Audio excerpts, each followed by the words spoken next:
Got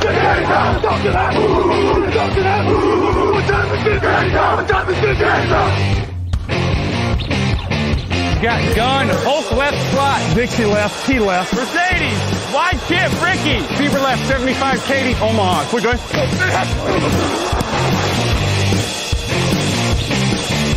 Last play of the game, who's gonna win it? Luck rolling out to the right, dumps it up to Donnie Avery, goal line, touchdown, touchdown, touchdown, touchdown!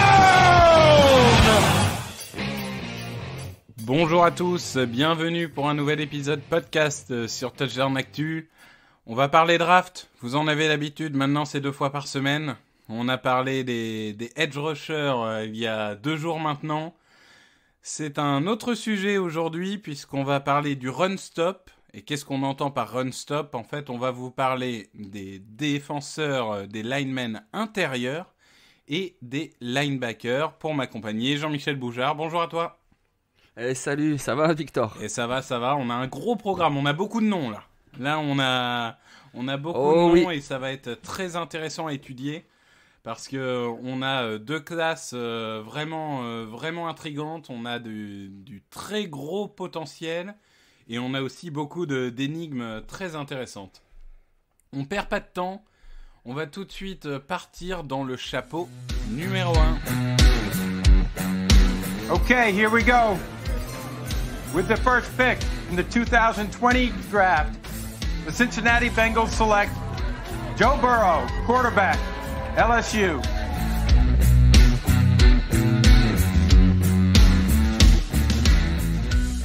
Le chapeau numéro 1, avec des noms que vous connaissez si vous écoutez nos podcasts, parce qu'on a parlé de ces 4 joueurs un peu plus en détail dans les podcasts dédiés. On a 3 linebackers. Micah Parsons de Penn State, 1m90, 111 kg. Jeremiah Owusu-Koramoah, Notre-Dame, 1m85, 97 kg. Zaven Collins, Tulsa, 1m93, 117 kg. Et Christian Barmore, Alabama, 1m96 et 140 kg. Alors vous l'aurez compris aux mensurations, Barmore est l'intrus de ce groupe puisque c'est le seul qui n'est pas linebacker mais qui est bien un defensive tackle.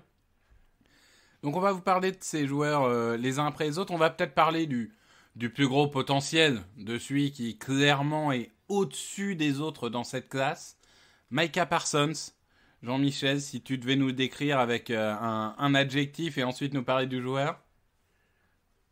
Monstre, le monstre. Tu vois, le freak c'est chic, ben c'est lui. Voilà, c'est freak out. Ah oui, non mais il a la taille de Fred Warner, la vitesse de Devin White et l'aptitude au pass rush d'Anthony Barr. Voilà, c'est un monstre athlétique. Au lycée, il jouait defensive end et running back. Il a tout. Il a le gabarit, il a la puissance, il a la vitesse. En fait, il sait tout faire.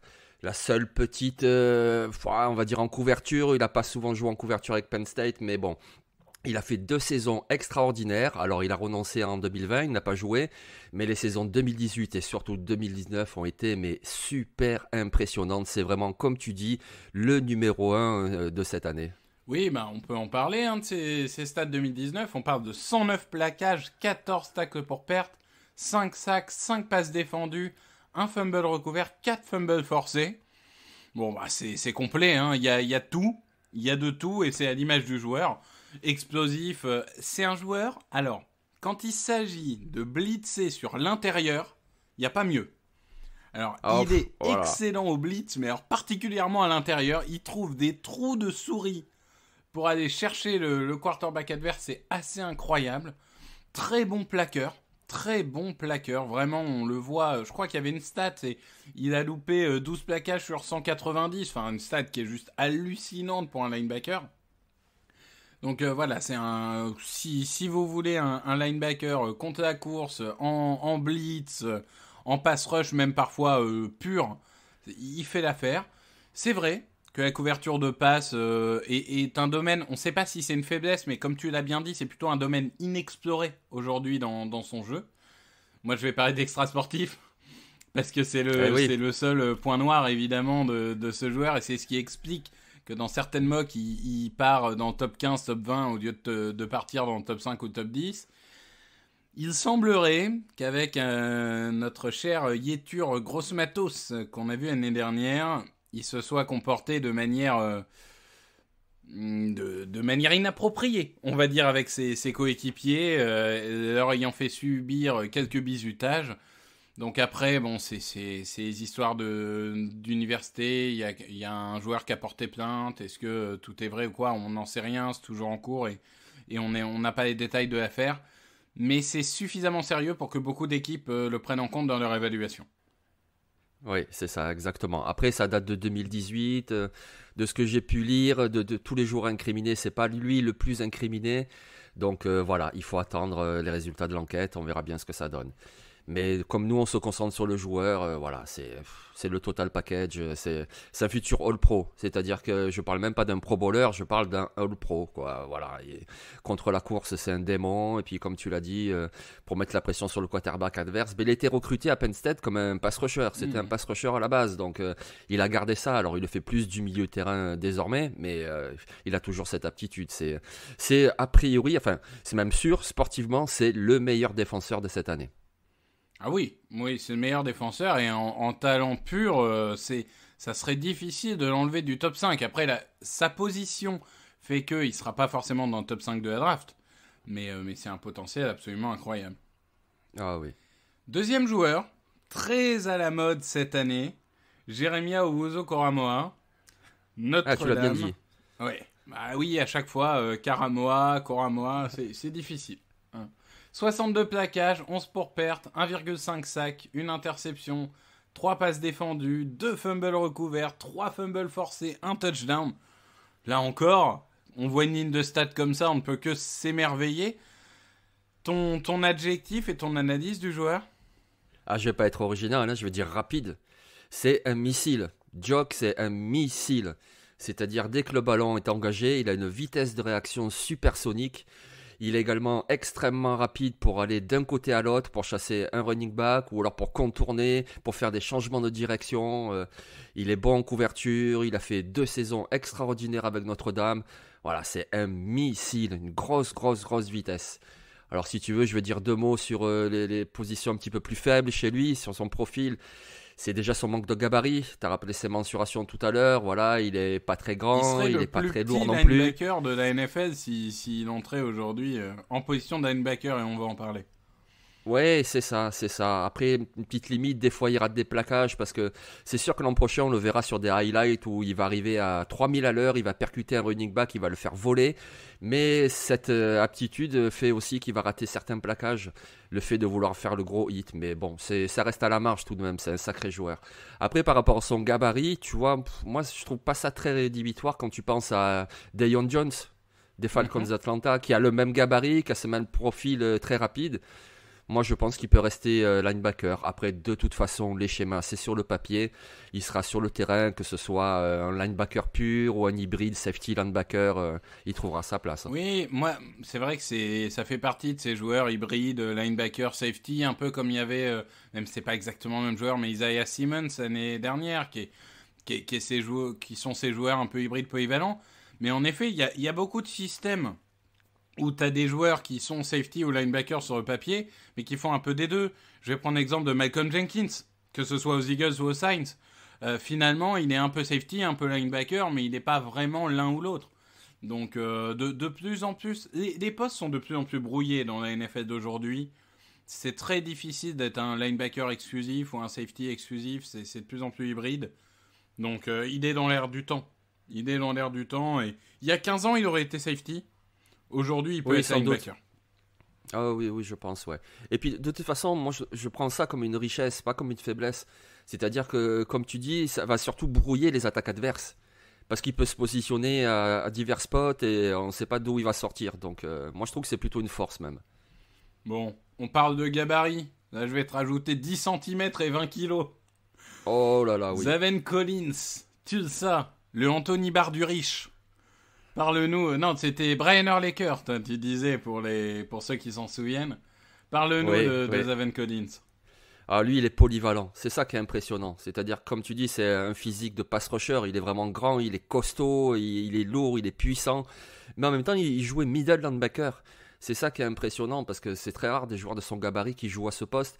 Et pourquoi il pouvait jouer ce poste? C'est parce qu'il est très bon contre la course pour aller arrêter les coureurs, mais il est très bon en couverture également. C'est quelqu'un de très polyvalent et puis il est très fluide pour son gabarit. C'est-à-dire qu'évidemment, il n'a pas la vitesse ni de Jock ni de Micah Parsons, mais il n'est pas lent non plus. C'est pas un joueur lent du tout.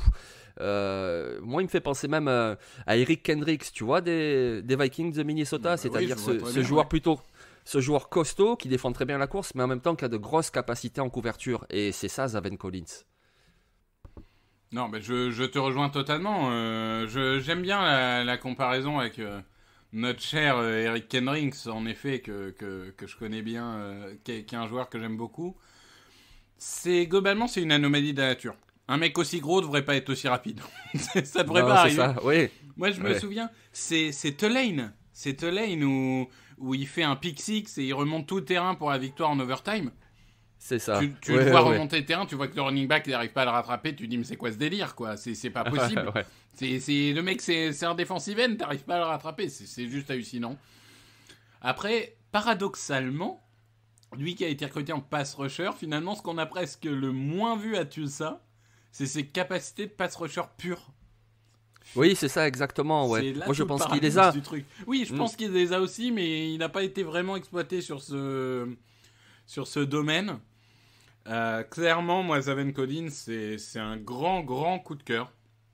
Je pense que c'est un phénomène physique, et c'est pas que un phénomène physique.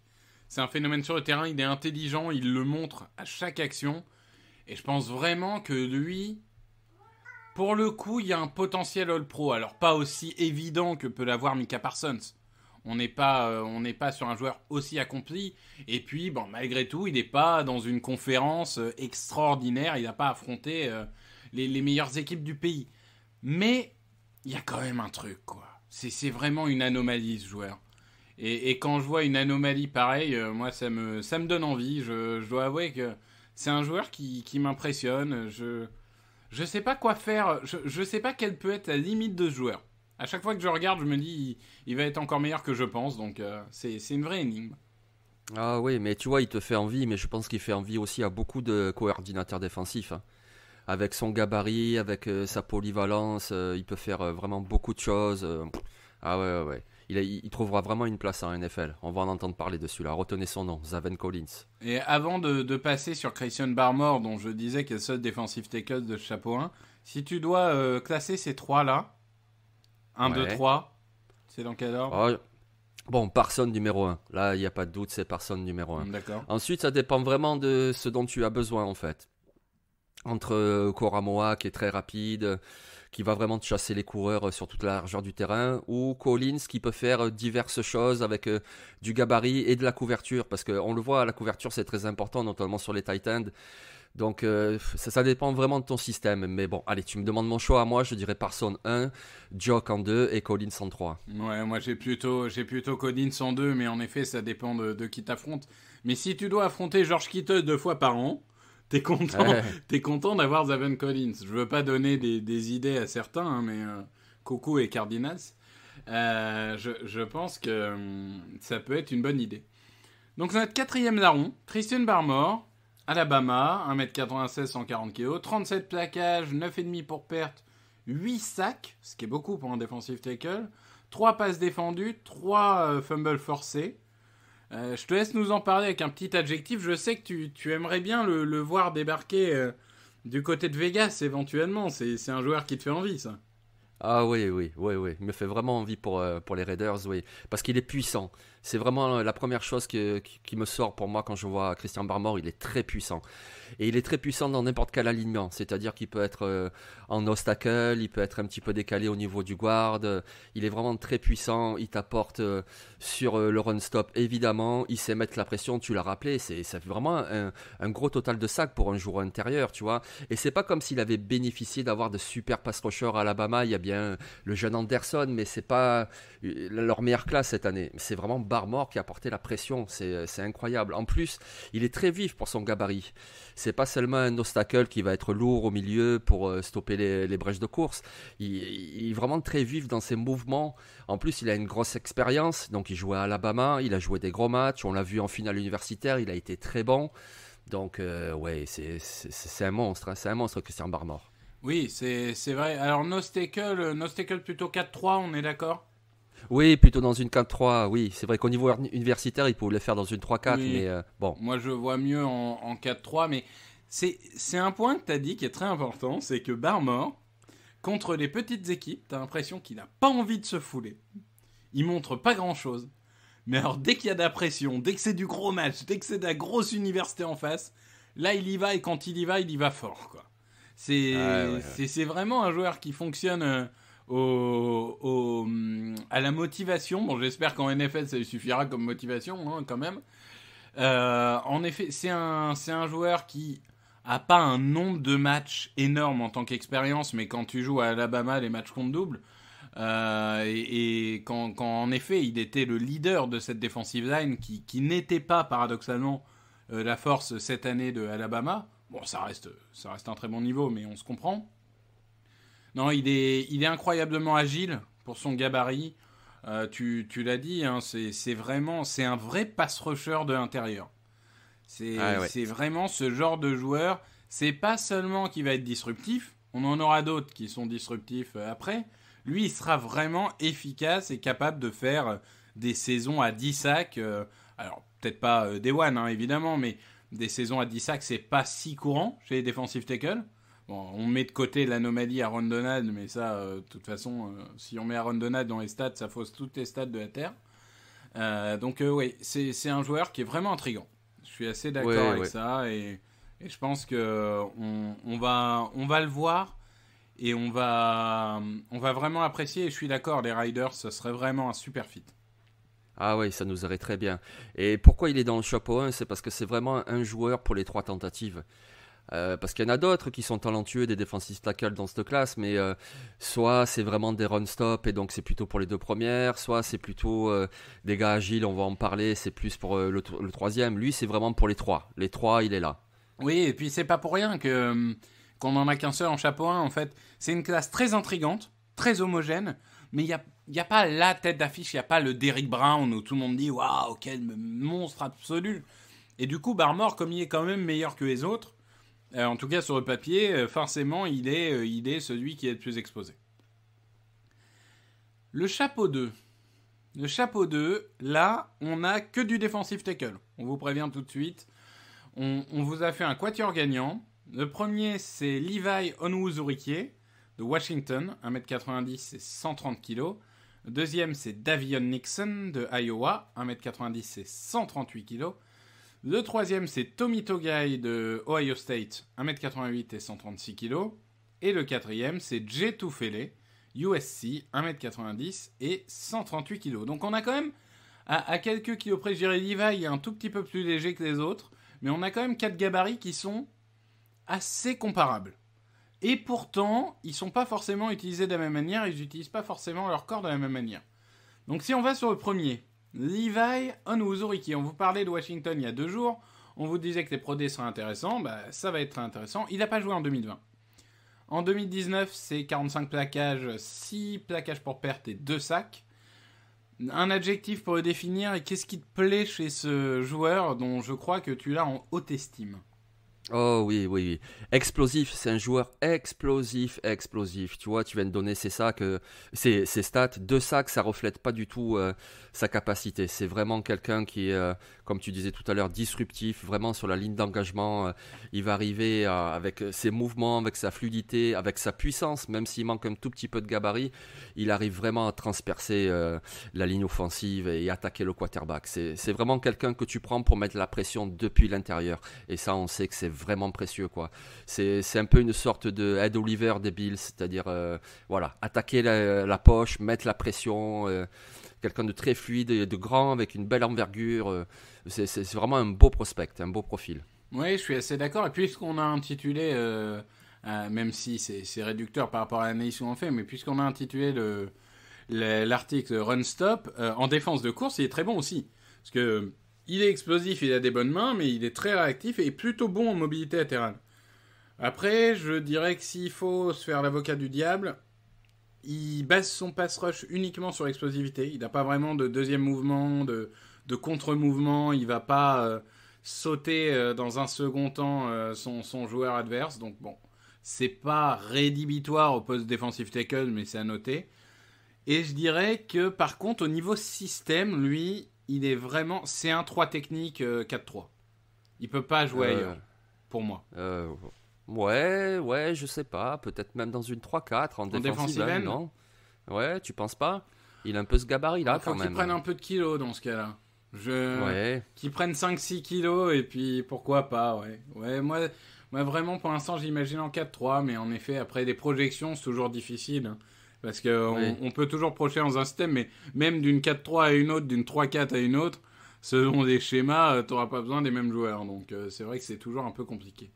C'est vrai, mais je comprends ce que tu dis. Tu le mets dans une 4-3 à côté de quelqu'un de plus massif, à côté d'un bon nose tackle, tu vois, oui, effectivement. Ouais, c'est ça, vraiment le 3-tech pur. Je ferai un article éventuellement sur les techniques pour que vous sachiez ce qu'on veut dire par 1 technique, 3 techniques, 5 techniques. C'est par rapport au placement pré-snap. Ça serait intéressant de faire un article là-dessus. Le deuxième profil, c'est ton chouchou. Et alors, il faut rendre hommage à Jean-Michel, Daniel Jeremiah France, qui, un mois avant le consensus, avait déjà ce joueur très haut. C'est Davion Nixon de Iowa. Ah ouais, j'aime beaucoup. Donc 45 plaquages, 13,5 pour perte, 5,5 sacs, une interception, un fumble forcé, un touchdown. Donc là encore, on est sur des très belles lignes de stats. Explique-nous pourquoi tu as comme chouchou Davion Nixon. Parce qu'il est très agile pour son gabarit. C'est vraiment un gros bébé, un gros défensif tackle. Si tu regardes juste son physique, tu dis, bon, ok, c'est un nose tackle, etc. pour le run stop. Mais pas que, il est super agile, il est très athlétique. En plus, c'est un joueur qui a vraiment un caractère incroyable parce que pour des raisons académiques, il n'a pas pu intégrer l'université tout de suite, donc il est passé par le junior college. Il a dominé le junior college pendant 2 saisons. Puis finalement, il arrive à Iowa. Et puis enfin, quand il est titulaire, il éclate tout, quoi. Il éclate tout. C'est un monstre athlétique, un gros gabarit, mais qui bouge très, très, très, très bien. Oui, et il manque de constance, quand même. Moi, c'est le seul truc, il est frustrant. Il est talentueux, mais frustrant. Parfois, il déconnecte. Les fils se déconnectent et il n'est plus là. Mais l'avantage, c'est qu'en général, ça se coach. C'est pas un défaut structurel, c'est pas un manque de gabarit ou vraiment un défaut qui ferait que il serait éliminé des analyses des scouts. Je pense que voilà, c'est un joueur, notamment à cause de l'expérience JUCO, qui est peut-être parfois sur certains aspects un peu jeune, pas forcément techniquement, mais mentalement dans le focus. Mais clairement, il y a du talent, il y a du talent à plus savoir quoi en faire. Et tu l'as dit, hein, explosif, agressif dans le bon sens du terme. Il provoque le jeu, il laisse pas le jeu venir à lui, il le provoque. Et défense de course aussi, excellent. Enfin, vraiment, c'est un joueur qui a le potentiel, je dis bien le potentiel, de créer la surprise et d'avoir une équipe amoureuse qui le prend en premier défensif tackle. Moi, je dis que c'est pas inenvisageable. Ouais, c'est possible. Ouais, effectivement. Même si Barmore reste favori, hein, mais on a vu plus étonnant que ça dans les drafts précédentes. Moi, je lui cherchais un défaut et je n'en ai trouvé qu'un, et c'est celui-là que tu as dit, c'est la constance. Mais effectivement, ça se coach, et puis de toute façon, c'est très bien qu'en NFL, c'est tellement difficile les 60 minutes qu'il y a toujours de la rotation sur la ligne. Donc du coup, je trouve que c'est pas non plus gênant. Alors qu'à l'université, c'est un petit peu plus gênant dans le sens où quand tu as un joueur comme lui, forcément, c'est ton joueur majeur sur la ligne, et donc tu attends de lui qu'il produise à chaque fois. Alors qu'en NFL, il va produire ne serait-ce que les 2/3 du temps, et ça sera déjà largement suffisant. Oui, tout à fait. Donc du coup, de mon chouchou, on va passer au tien. Exactement. On passe à mon chouchou. Parce que je vous parlais dans l'épisode d'avant de Ronnie Perkins. Je vous disais que j'avais tenté de sortir du chapeau 2 et que j'avais pas réussi. Là, c'est inverse. C'est Jean-Mi qui voulait sortir du chapeau 2. Moi, je lui ai dit non, tu le laisses là où il est. Tommy Togiai. Alors, c'est un joueur qui a des mains violentes, qui a un bull rush extraordinaire, qui est très mobile, je trouve, pour son gabarit. Il a un potentiel physique qui est peut-être limité. Lui aussi, un peu comme Onzu Riquet, sera peut-être uniquement un 3 technique en 4-3. Mais je trouve que cette année, il a 23 plaquages, 4,5 pour perdre, 3 sacs, 2 passes défendues, un fumble forcé. Il a montré dans une équipe ultra productive, alors la ligne de stats n'est pas forcément ronflante, mais à Ohio State, c'est quand même très bien réparti pour le coup, parce qu'il y a du talent un peu partout. Enfin, en tout cas, sur les 2 premières lignes de défense. Sur la 3e, c'était un peu plus compliqué cette année. Mais globalement, c'est un joueur qui a prouvé pour moi qu'il avait le niveau vraiment pour la NFL. Moi, c'est un joueur que j'aimais pas du tout avant la saison. Et il m'a totalement conquis. Vraiment, la manière dont il place ses mains, on a vraiment l'impression d'un judoka qui sait exactement où placer la main pour aller faire tomber l'adversaire. C'est assez prodigieux. Moi, il y a du bull rush intelligent et il y a du bull rush de sauvage. Lui, il est sur du bull rush intelligent. Il fait ça avec plus en utilisant son corps que sa puissance. Et du coup, j'aime beaucoup le joueur. Ouais, mais tu peux. Hein, je voulais le lever, mais pas pour le mettre très loin. Hein. C'est un bon joueur. C'est vrai que moi, il m'a surpris cette année. Parce qu'avec Ohio State, comme tu dis, il y avait une grosse rotation. Je voyais surtout Ascal Garrett. Et puis en fait, c'est Tommy Togiai à côté de lui qui produisait le plus. Alors, ce que j'aime beaucoup chez ce joueur, c'est notamment sa rapidité du premier pas. Voilà, dès qu'il y a l'engagement du ballon, hop, il est parti, il est au contact, il a un premier pas explosif. Après, moi, la question que j'aimerais te poser, c'est par rapport à son petit manque de gabarit, etc. Tu le verrais plutôt dans quel système ? Bah, du coup, moi, une 4-3 où vraiment il est 3 tech, 5 tech, quoi. C'est vraiment, pour le coup, là, il faut un très gros à côté de lui. Et après, je pense qu'une 3-4, ce serait compliqué. Vraiment, en defensive end, faudrait qu'il prenne du poids et qu'il montre des choses qu'il n'a pas montrées aujourd'hui. Donc, encore une fois, je dirais 4-3. Globalement, il y a beaucoup de joueurs que j'imagine en 4-3. Le dernier de la liste, moins. Il pourrait être plus polyvalent, mais je pense que dans un système type Eagles, par exemple, à côté d'un Fletcher Cox, ça peut être pas mal. Donc, à voir, mais c'est un joueur que j'aime beaucoup, personnellement. Ouais. Aux Lions de Détroit aussi, pourquoi pas, ouais. Oui, bon, de toute façon, aux Lions, on sait même plus quel système ils ont plus de joueurs, donc on verra quels joueurs ils ont et on en fera un système. Les pauvres. Jetu Fele, notre 4e USC, 1m90, 138 kg, 41 plaquages, 5,5 pour perte, 3,5 sacs et une passe défendue. Ce sont ses stats de 2019, puisqu'il n'a pas joué en 2020. Explique-nous ce qui te plaît chez ce joueur californien. Ce que j'aime bien, c'est son agressivité. Moi, je le trouve très agressif. Dès qu'il y a l'engagement, il est agressif. Alors, ça veut dire quoi ? Ça veut dire qu'il est agressif au contact avec les linemen, dès que le ballon est engagé. Il est agressif lorsqu'il arrive à attraper un coureur ou un quarterback. Il est tout le temps dans l'agressivité, dans l'agression de la ligne adverse. C'est vraiment un joueur pour attaquer la poche, lui aussi. Alors, ensuite, il a un bon gabarit tout de même. Donc, comme tu dis, il peut jouer en 4-3, il peut jouer en 34. Mais par contre, paradoxalement, je trouve que souvent, sur certains jeux, malgré ce gabarit, il manque un peu de puissance. C'est ça qui, parfois, me fait un petit peu douter et me ferait le mettre 4e de ce chapeau 2, par exemple, tu vois. Il a de sacrées qualités, notamment son agressivité, mais voilà, des fois, ça manque lui aussi un petit peu de constance et puis peut-être un petit peu de puissance. Alors, je ne sais pas si c'est un problème technique, mais bon, ça peut se corriger de toute façon. Ouais, moi, j'ai envie de dire que le principal problème que j'ai avec lui, c'est qu'il tombe quand même très souvent sur les fesses. Il a un petit problème d'équilibre. C'est un peu le côté kid bullying. Ça part très vite, mais alors s'il est contré, il est contré, quoi. C'est fini. Et on ne le reverra plus. Donc, je pense qu'en effet, voilà, il y a d'agressivité, il y a d'agilité. Il y a mine de rien, techniquement, c'est peut-être le plus aguerri de ces katas. Peut-être le plus mature, on va dire. Alors, il n'a pas forcément autant de capacité de développement que les autres, je pense. Mais du coup, il est quand même très mature techniquement. Mais voilà, il est limité. Pas tellement en gabarit, lui. C'est pas ça qui le limitera. Mais plus, voilà, dans le jeu, parfois, le gabarit ne fait pas le joueur. Et il a tendance, pour moi, trop souvent à perdre le duel trop facilement, en fait. C'est à être trop agressif, c'est bien quand tu passes. Mais quand tu passes pas, il faut pouvoir tenir sur tes jambes. Et lui, il a parfois un peu de mal à faire ça. Ouais, je te rejoins. Bon, si on classe les 4, vite fait, 1, 2, 3, 4. Nixon, Onwuzurike, et puis entre Toufele et Togai, mon cœur balance. Bon, bah pour moi, ça sera Onwuzurike, Nixon, Togai et Toufele. En 4e pour le coup, parce que j'aime beaucoup Togai, mais pour l'instant, on y reviendra, puisqu'on fera comme au dernier épisode, les projections à la fin de l'épisode, puisque c'est plus lisible comme ça. C'est un joueur que je vois pas encore au niveau de Nixon et Onwuzurike, quand bien même ça soit mon chouchou.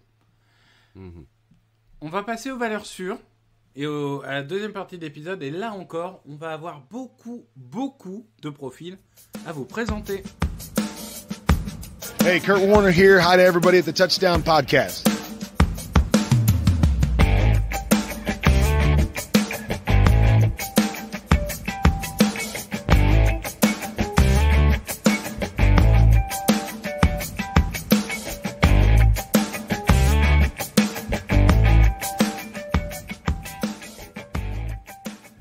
Les valeurs sûres. Les valeurs sûres, j'ai envie de dire qu'il y en a un qui est peut-être la valeur sûre, en tout cas au poste de linebacker, c'est Nick Bolton, de Missouri, 1m83, 105 kg, 95 plaquages, 8 pour perte, 2 sacs, 5 passes défendues, un fumble recouvert. C'est notre valeur sûre commune, hein, puisqu'après on en a pris une chacune, mais celui-là vraiment c'était l'évidence. C'était soit le chapeau 2, soit la valeur sûre. Donc je te laisse nous expliquer ce qui plaît chez Nick Bolton et éventuellement ses limites également. C'est une machine à plaquer. C'est pour ça que c'est une valeur sûre. Tu vois, tu parlais de 95 plaquages en 2020. Il en a fait 103 en 2019. C'est vraiment une machine à plaquer. Alors lui, par contre, quand tu veux courir contre lui, c'est très très difficile parce qu'il prend de bons angles, il arrive comme un boulet de canon. Et puis s'il faut se rediriger, il n'y a pas de souci. Alors c'est pas le plus athlétique, c'est pas le plus rapide non plus. Mais par contre, voilà, il a un instinct pour défendre la course. C'est incroyable. C'est vraiment la machine à plaquer. Alors ce sera peut-être pas dans un premier temps le linebacker pour les 3 tentatives, mais sur les 2 premières, ce sera un titulaire, j'ai aucun doute là-dessus. C'est vraiment la valeur sûre par excellence. Ouais, moi c'est ça qui est frustrant avec ce joueur. Frustrant là pour le coup pour lui, pas pour nous. C'est que finalement ses imitations, il n'y peut rien, quoi. Il n'a pas une vitesse incroyable et il n'a pas une taille incroyable. Mais ça, après tout, c'est imitation naturelle et il n'y peut rien. Par contre, sur ce qu'il peut travailler, c'est-à-dire son intelligence de jeu, sa polyvalence, sa qualité de plaquage, sa qualité de couverture, etc., il maximise son potentiel partout. Il est limité naturellement, ce qui fait qu'il ne sera pas un premier tour, ou en tout cas, éventuellement, il pourrait craquer une fin de premier tour, on y reviendra, mais il a ses limites physiques, mais alors, sinon, c'est un joueur, intelligence énorme, bosseur, à mon avis, énorme. Pour arriver à ce niveau-là, il faut être un bosseur, donc c'est un profil qui va plaire. Et clairement, c'est la définition même de la valeur sûre. Je pense que ça m'étonnerait beaucoup qu'il ne soit pas titulaire pendant 10 ans en NFL à différents postes, sûrement plutôt côté faible ou au milieu. Mais bon, c'est un joueur qui aura sa place. Il aura sa place, ça fait pas de doute. Ouais, exactement. Une autre valeur sûre au niveau des linebackers, c'est Jabril Cox de LSU. 1m93, 104 kg, 58 plaquages, 6,5 pour perte, 1 sac, 3 interceptions, 5 passes défendues, un fumble recouvert et un touchdown. Là, on est sur un joueur spécialisé en tout cas, qui montre particulièrement ses talents en couverture de passe. Et ça, c'est intéressant parce que c'est finalement pas toujours l'apanage de l'intégralité des linebackers. Il est excellent en couverture de passe, il est rapide, il est explosif. En presse contre des tight ends, il n'a pas peur. Il va au mastic, il défend son duel. Vraiment, j'adore ce joueur. Il faut qu'il progresse en plaquage, ça c'est vrai. Et du coup, en fait, c'est toute la défense de course en soi qui pourrait être polie chez ce joueur. Il y a la vision, il y a le plaquage, il y a tous ces domaines ultra importants en défense de course qui peuvent être améliorés. Mais globalement, tu disais Nick Bolton pour les 2 premières tentatives. Jabril Cox, sa première année, à minima, tu utilises sur les 3e tentatives. Et après, s'il se développe, il pourrait même être utilisé sur les 3. Mais aujourd'hui, c'est un profil différent. C'est un profil atypique. Et du coup, il va plaire à de nombreuses équipes. Ah oui, c'est obligé. Surtout qu'en plus, ce que j'aime beaucoup, et qui à mon avis les franchises aiment beaucoup aussi, c'est que c'est un joueur qui jouait donc au niveau FCS. C'est en gros la 2e division universitaire. À North Dakota State. Voilà, c'est ça. Et donc, à ce niveau-là, c'était un des meilleurs joueurs de toute la division. C'était vraiment non seulement le leader de l'équipe, mais un des meilleurs de tout ce niveau-là. Et ce qui est extraordinaire avec ce joueur, c'est qu'il n'a pas hésité à se remettre en cause, à se remettre en question, quitte à faire baisser sa cote. Même il a pris un risque. Il est allé à LSU, et à LSU, il a fait exactement la même chose. C'est-à-dire productif sur le terrain, en même temps un leader, et puis avec les qualités que tu as nommées. C'est-à-dire qu'il est grand, il est athlétique, il court vite, il bouge bien. Et il défend très bien au niveau de la passe. C'est quelqu'un qui, pour la couverture, est très précieux. Donc, ouais, c'est un sacré beau profil lui aussi. Quel dommage que Trey Lance n'ait pas suivi l'exemple de Jabril Cox pour venir montrer qu'il savait faire quelque chose en FBS. Non, je pense que là, Jabril Cox, on a fait le tour. Notre 3e valeur sûre, c'est Alim McNeil, donc de North Carolina State. 1m88, 145 kg, 25 plaquages, 4,5 pour perte, un sac, une interception, un fumble recouvert, un fumble forcé et un touchdown. Explique-nous ce qui te plaît au point de faire une valeur sûre de ce joueur.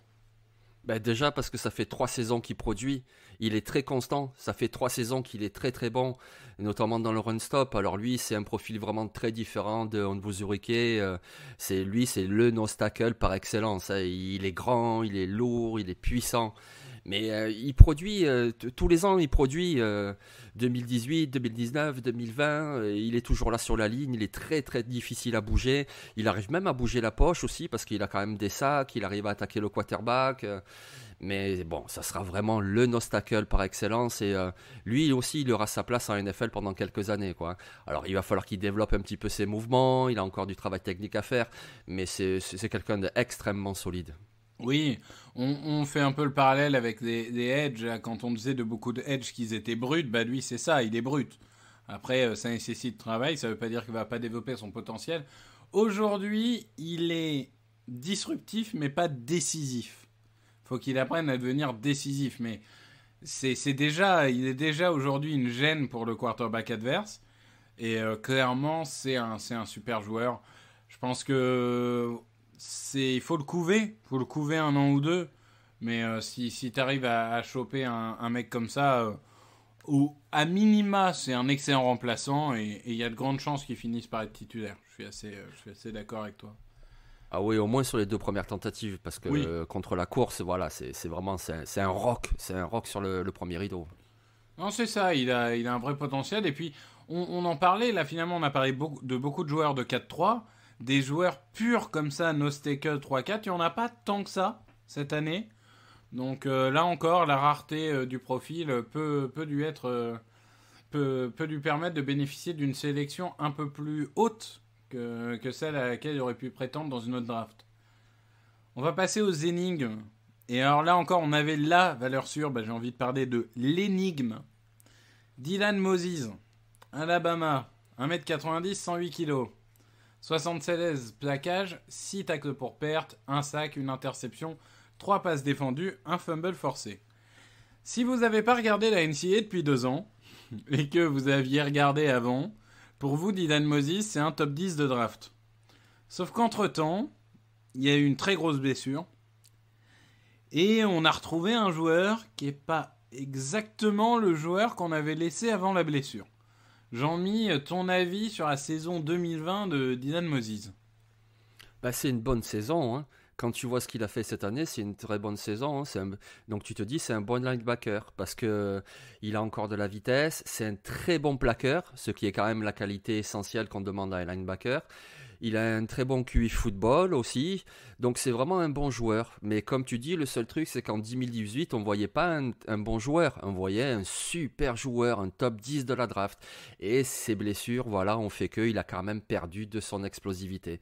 Et c'est pour ça qu'on le voit aujourd'hui un peu comme une énigme. Parce que malheureusement, l'explosivité en NFL, c'est essentiel. Puisque c'est la crème de la crème des meilleurs joueurs universitaires, année après année. Donc forcément, tu as besoin de ça. Et que va donner Dylan Moses? Alors à minima, moi je vais dire que c'est déjà un bon linebacker et il aura sa place en NFL. Mais c'est plus ce profil hyper séduisant. Il y avait une hype à la Micah Parsons. Hein. Enfin, je veux dire, on était sur des profils de ce niveau-là. Malheureusement, les blessures, ça ne serait pas le premier à perdre son explosivité. Hein. Que serait devenu J.J. Watt, qui est quand même triple défenseur de l'année, mais s'il n'avait pas eu ses blessures, on parlerait peut-être pas d'Aaron Donald aujourd'hui. On parlerait peut-être toujours de J.J. Watt. Donc, les blessures, c'est toujours compliqué.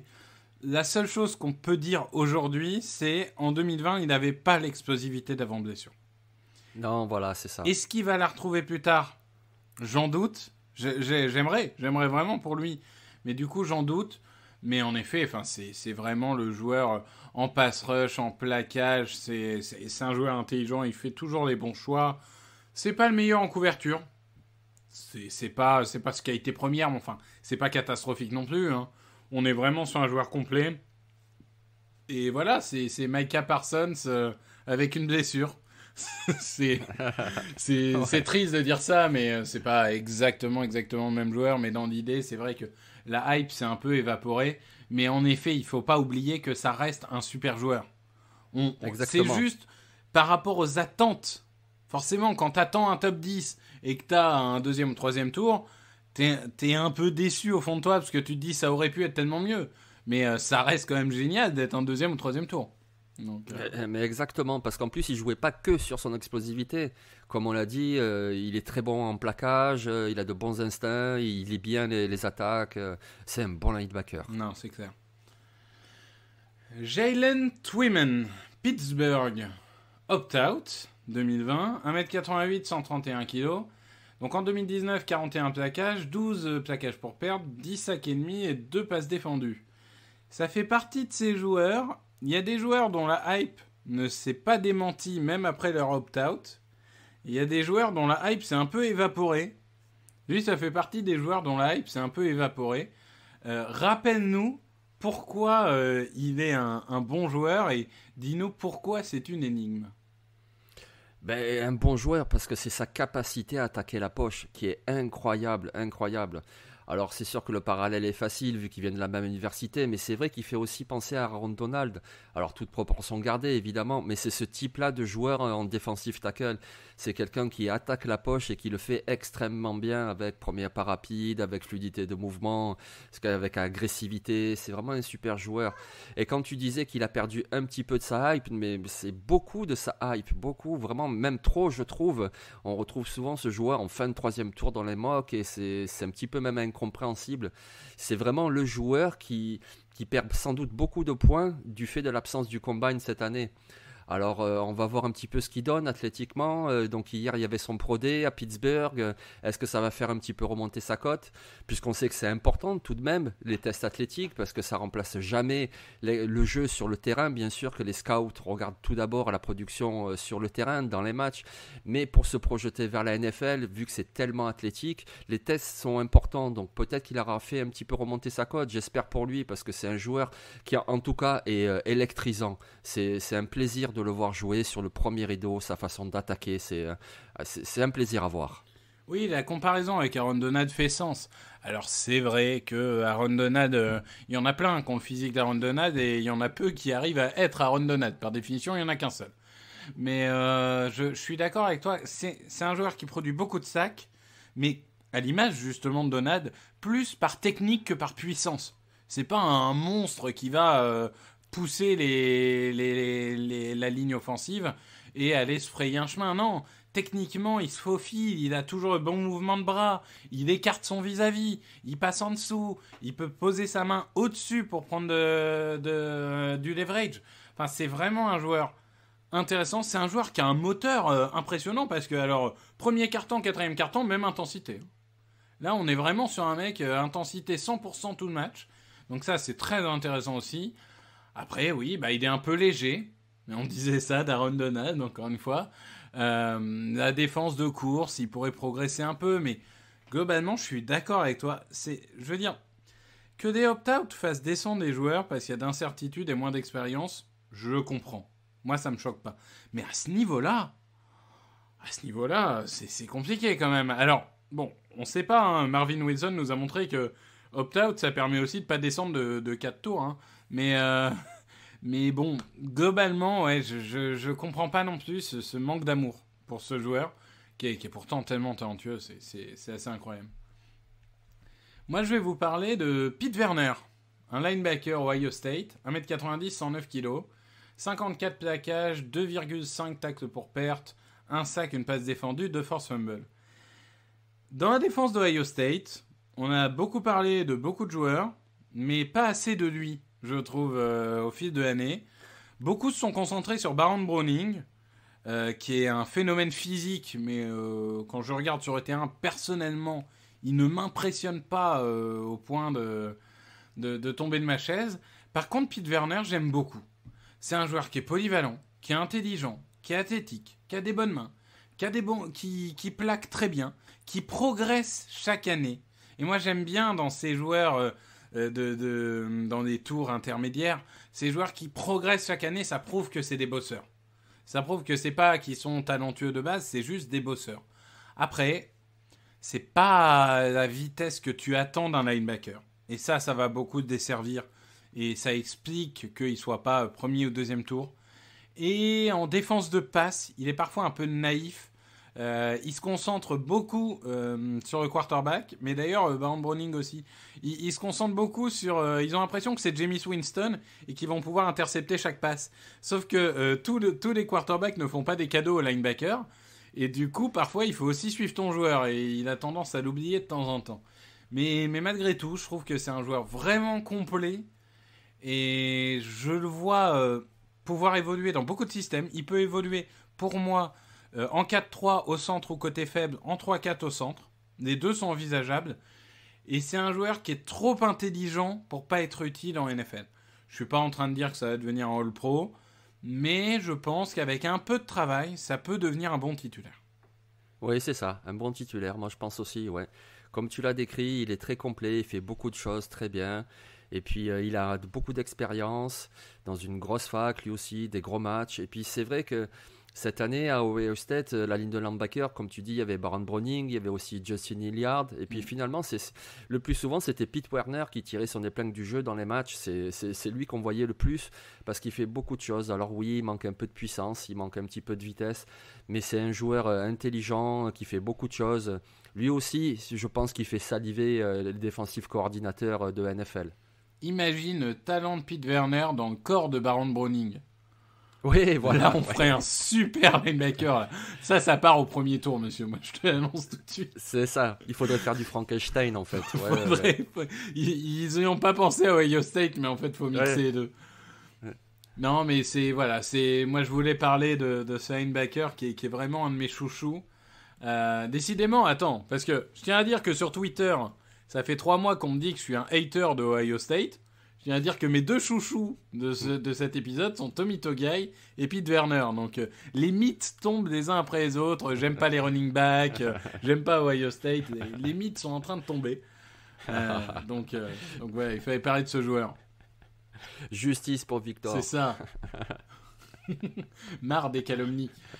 Passons aux sleepers. Alors, au niveau des sleepers, donc tu nous as fait dans l'original, entre guillemets, peut-être quand même moins que au dernier épisode, mais un joueur qui finalement est très sous le radar, alors qu'il est loin d'être inintéressant, c'est Taquan Graham de Texas, 1m93, 133 kg, 23 plaquages, 7 pour perdre, 2 sacs et 1 fumble récupéré. Explique-nous ce qui te plaît chez ce joueur Taquan Graham.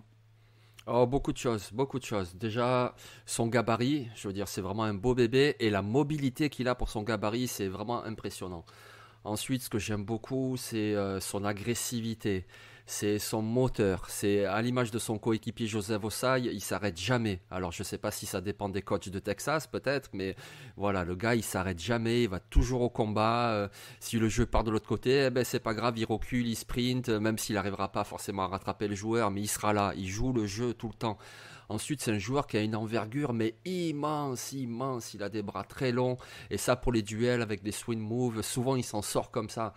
Alors ensuite, bon, il faudra voir son utilisation à NFL. Moi, je sais pas, il peut jouer sans doute dans une 43, mais dans une 34, par exemple, comme un defensive end pour aller mettre la pression, pour attaquer la poche. Moi, il me plaît beaucoup, ce joueur. Tu vois, sur 3e tentative, je pense qu'il peut faire des dégâts. Oui, je pense que c'est son meilleur système. Je pense que c'est là où il peut faire son trou en NFL, en effet, dans une 34. Il est puissant et il est expérimenté, mine de rien, 48 matchs, dont 24 titularisations. Donc c'est quand même une grosse expérience. Alors, il est mobile, mais pas rapide. Moi, en tout cas, de la manière dont j'analyse, c'est vrai qu'il n'a pas... il a peut-être pas c'est exactement l'explosivité qu'on attendrait en NFL, mais ça sera moins pénalisant en 34. Je le pense vraiment. Et oui, c'est un joueur qui il a encore un peu dans la prise de décision, il a du progrès à faire. Mais globalement, on parle de sleeper, donc par définition, ils ont des progrès à faire. Mais t'as raison que ça peut être un joueur utile. Après, pourquoi pas titulaire sur le long terme, mais en tout cas utile. Ouais. Moi, je vais vous parler de Tony Fields 2. Donc le fils de Tony Fields, je suppose, A priori. qui nous a fait une petite saison bonus cette année à West Virginia. Et il a bien fait. 1m85, 99 kg, il a fait 88 plaquages, 4 plaquages pour perte, 1 sac, 1 interception et 2 passes défendues. C'est donc un linebacker, je ne sais pas si j'avais précisé. C'est un joueur extrêmement athlétique, très bon en défense de course, très intelligent, très bon plaqueur. Vraiment, c'est ce genre de joueur qui rassure sur ce domaine-là. Donc on va dire que sur les premières et deuxièmes tentatives, utile, pas de problème. Après, il n'est pas physiquement impressionnant, puisque je parlais de Jeremiah Owusu-Koramoah qui fait 1m85, il fait 1m85 aussi. Donc il a les mêmes limitations physiques. Il n'est pas beaucoup plus lourd, donc c'est vrai qu'il n'a pas les dimensions d'un linebacker classique, on va dire. Et au niveau de la couverture de passe, c'est pas ça par contre. En 3e tentative, il y a beaucoup à progresser. Donc ça va être un joueur qui, je pense, sera limité et ça l'empêchera sûrement dans sa carrière de devenir un joueur qui jouait 3 tentatives. Mais sur les 2 premières, il peut être, à mon avis, extrêmement utile. Et pour poursuivre le coureur, il n'y a pas beaucoup mieux.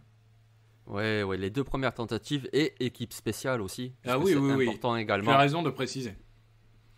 Et tu vois, tu rappelais ces stats en plaquage. Moi, je vais vous donner carrément ces 4 années, puisque en 2017, il fait 104 plaquages. En 2018, 89. En 2019, 94. En 2020, en seulement 9 matchs, il en fait 88. C'est lui aussi une valeur sûre quelque part. C'est vraiment une machine à plaquer. Et puis, ce que moi j'aime beaucoup, et que je pense donc que les GM aimeront beaucoup aussi, c'est comme tu l'as dit, ce joueur vient d'Arizona. Donc, dans la conférence Pac-12, il a fait 3 saisons là-bas. À cette intersaison, on ne savait pas trop si la Pac-12 allait jouer, pas jouer. Donc lui, il s'est dit non, moi je veux jouer, donc je demande un transfert. Ce qui veut dire que le gars, il a tout de même transféré dans une autre conférence, une toute autre région des États-Unis. Et puis qu'est-ce qu'il a fait ? Exactement la même chose. Il a continué à être une machine à plaquer. Ce qui veut dire quoi ? Ce qui veut dire que quand il partira en NFL, il va donc là aussi sans doute changer de région, changer d'environnement, etc. Mais il a déjà montré qu'il est capable de s'adapter et de conserver sa production. Et ça, c'est très précieux. Alors oui, on parle d'un sleeper, puisque voilà son gabarit, puisque la couverture, etc. Mais un 53 en NFL, c'est pas constitué que de joueurs du premier ou de deuxième tour. Tu as aussi besoin de joueurs de devoir comme lui, et il va trouver sa place en NFL parce qu'il donne quand même beaucoup d'assurance. C'est un très bon choix au niveau des sleepers, Tony Fields. Ah, c'est marrant, c'est mon sleeper et c'est toi qui en fais la plus belle description. Ah, je suis jaloux là, je vous le dis. Non, rien à rajouter. On arrête là-dessus, c'est fini, merci, au revoir. Non, restez, on va parler des tours de draft. Donc comme au dernier épisode, on va descendre tous les noms qu'on a donnés. Et bon, tu vas nous donner ton estimation et si jamais j'ai des différences, je te dirai. Micah Parsons. Alors, top 10. Top 10. Je dirais top 15 compte tenu de son extra sportif et du fait que les gens vont se précipiter sur des quarterbacks et les offensive tackles. Puisque Kansas City a prouvé que sans ligne offensive, c'est difficile de gagner un titre. Mais bon, au niveau talent, par contre, on est très très haut, ça c'est sûr. Jock, Jeremiah Owusu-Koramoah. Pour moi, c'est une deuxième partie de premier tour. Voilà, alors ça peut partir même voilà, au niveau des Raiders à 17, comme ça peut partir un petit peu plus tard, les Chiefs par exemple, qui ont besoin aussi de linebacker. Mais c'est une deuxième partie de premier tour, je ne le vois pas aller au second. Je sais pas.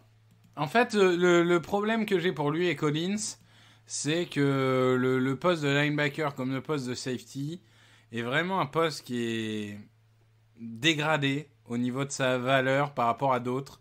Et parfois, ça fait... Et running back, c'est le même problème. Parfois, ça les fait descendre à des niveaux qui ne correspondent pas à leur valeur.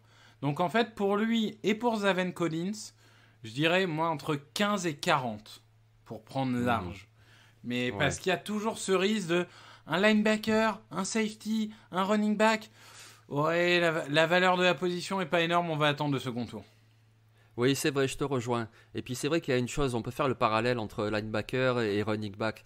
Parce que c'est un parallèle qui fait que tous les ans, mais absolument tous les ans, sur ces deux positions, tu as énormément de joueurs qui sortent des rangs universitaires. Je ne dis pas que c'est les deux positions les plus faciles, mais c'est les deux positions où il y a toujours le plus de monde. Donc du coup, c'est vrai que les franchises peuvent aussi se permettre d'attendre, d'aller sur des positions où le talent est un petit peu plus rare, en se disant de toute façon, on trouvera un bon linebacker au deuxième ou au troisième tour. C'est vrai.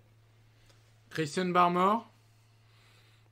Pour moi, c'est un premier tour, Christian Barmore. Alors, c'est vrai que ça ferait peut-être un poil haut, 17 les Raiders, même s'il y a un besoin. Mais tu vois, par exemple, même 25 aux Jaguars, il aurait tout à fait sa place. Pour moi, c'est une deuxième partie de premier tour, Christian Barmore. Oui, je pense que l'absence d'un autre intérieur defensive line de talent fera qu'en effet, il passera pas le premier tour. Je suis assez d'accord avec ça.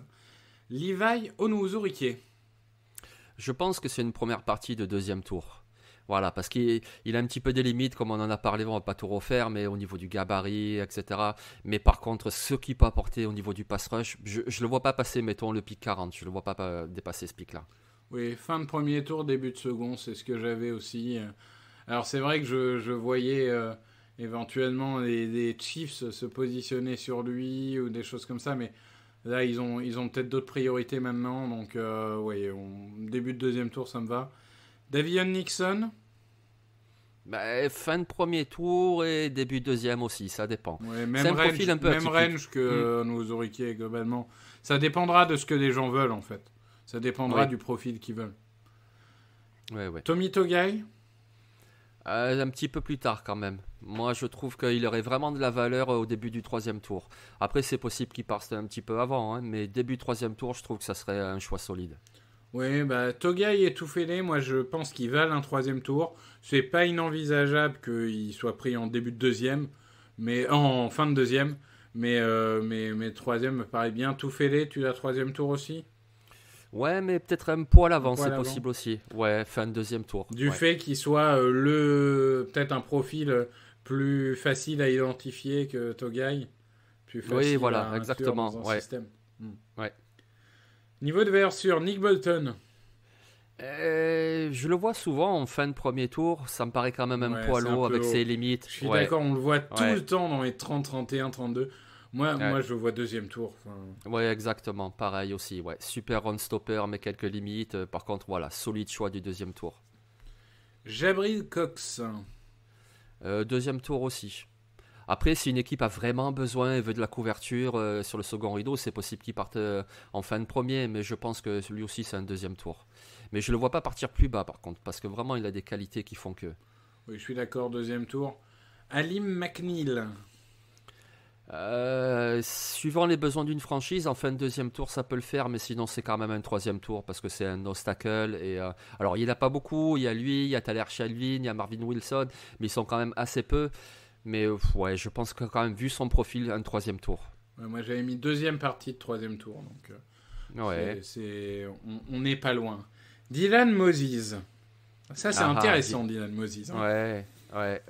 Moi, ça m'étonnerait qu'il soit disponible au 3e. Moi, je le vois vraiment partir au 2e, alors qu'on le voit souvent plus tard dans quelques mocks. Mais bon, après les mocks, on sait ce que c'est aussi. Hein. C'est très rarement juste. Pour moi, il a tout d'un 2e tour. Hein. Parce que c'est comme tu dis, ce qui vraiment le dessert, c'est l'image qu'on avait de lui en 2018. Mais si tu regardes juste 2020, c'est un linebacker du 2e tour. Hein. Si Nick Bolton est second tour, pour moi, il n'y a pas de raison que Dylan Moses ne soit pas, en fait. Ouais, c'est bien dit. Donc, je suis assez d'accord avec ça. Jalen Twyman, du coup, notre cher ami Jalen qui descend les mock drafts. Toi, tu le vois où? Moi, je pense qu'il va remonter tout simplement. Hein. Ouais. Et alors, peut-être pas au premier tour, mais pour moi, c'est un second tour en puissance. Hein. Et tu vois, on parlait de Barmore aux Raiders, par exemple. S'ils font l'impasse, qu'ils prennent un autre joueur, Jalen Twyman au 2e tour des Raiders, mais je suis comme un fou, moi. Non, je suis totalement d'accord. Moi, je pense que ça fait partie des joueurs. Ils peuvent pas rester aussi bas. Et je te dirais même que pour moi, c'est première partie de 2e tour. Oui, c'est possible, parce que tu vois, c'est un podcast un petit peu sur le run-stop, mais on parle des défensifs tackles qui font aussi du pass rush. Bien sûr. Et lui, c'est sa qualité principale, le pass rush. Et c'est tellement précieux, le pass rush à la NFL, que forcément, rien que pour ça, non, c'est un 2e tour. Je suis assez d'accord avec ça. Pete Werner, pardon. Ouais, voilà, c'est vraiment une énigme, lui. Hein. C'est vraiment une énigme. Moi, je l'ai vers plutôt comme un 4e tour. Moi, j'ai 2e partie de 3e tour. Oui, on n'est pas loin, quoi. Donc, ouais. On est à peu près là. Tony Fields? Je pense que c'est un joueur du 6e. 6e? Je le verrais bien au 5e quand même. Moi, je vois bien une équipe prendre le risque au 5e. Mais bon, ça se défend. Il y a du monde quand même, tu vois, comme on disait tout à l'heure, c'est homogène. On n'a pas parlé de Chas Surratt, on n'a pas parlé de Jamin Davis, de Monty Rice, de Kadji Britt. Enfin, il y a quand même du monde en linebacker. Et, moi, je le vois plutôt 6e, mais c'est possible, 5e. Oui, c'est vrai. On n'a pas parlé de Cameron McGrone non plus. Donc, oui, il y a du monde. Et du coup, il nous reste ton cher ami Taquan Graham. Je pense que lui aussi, c'est fin 5e, 6e tour. 6e tour, je suis assez d'accord. Ouais. Eh ben, on a fait le tour, mine de rien, hein, quand même, 4, 8, 11, 14, 16 joueurs. On vous a gâté quand même. Hein. Et on a presque réussi à mettre tout ça en 1 heure. Ça sera la faute des jingles. C'est ça qu'il faudra se dire. Bon, Jean-Michel, merci beaucoup. On a fait un point très complet. Encore une fois, une émission extrêmement agréable. On se retrouve mardi prochain pour les defensive backs. Et il y a 2 rappels à vous faire. À partir du 20 mars, les fiches draft à l'écrit qui commencent sur Touchdown Actu. Et ensuite, les 32 jours avant la draft, les capsules par équipe pour tout savoir des choix à faire équipe par équipe une fois que la free agency sera passée. Puisque là, on est dans les premiers jours de la free agency et ça signe de partout. Il va falloir analyser ça un peu au calme. Merci Jean-Michel. Merci Victor, merci. Et merci à tous pour votre écoute et bonne journée. Allez, ciao tout le monde.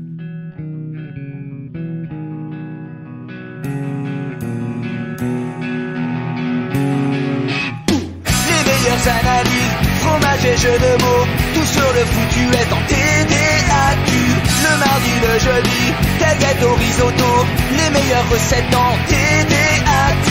Fumble pour JJ Watt, Bismuth pour Marshall Lynch, Rocas Global Beckham, Tom Brady quarterback, calé sur le fauteuil, option Madame Irma, à la fin on compte les points et on finit en requin.